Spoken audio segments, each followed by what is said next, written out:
দাদা দাদা আপুনি বমটো উদ্ধাৰ কৰিছে হেলমেট পিন্ধি বহু সাহসেৰে আপুনি উদ্ধাৰ কৰিলে হেলমেট পিন্ধি কেৱল হেলমেট চিষ্টেমতে ছাৰে হেৰি দিছে আমাক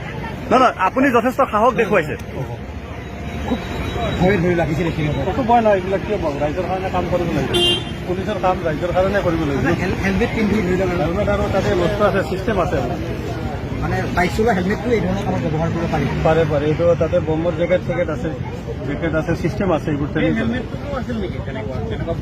মানে বম বিস্ফোৰক হ'লেও যাতে কোনো ধৰণৰ ছাৰে বস্তুটো প্ৰেছ মিট দিয়াৰ পিছত আমি মাতিব নোৱাৰো কি পালে সেইটোকে এইটো ছাৰে কৈছেতো আমি ক'ব নোৱাৰো ছাৰে আমাক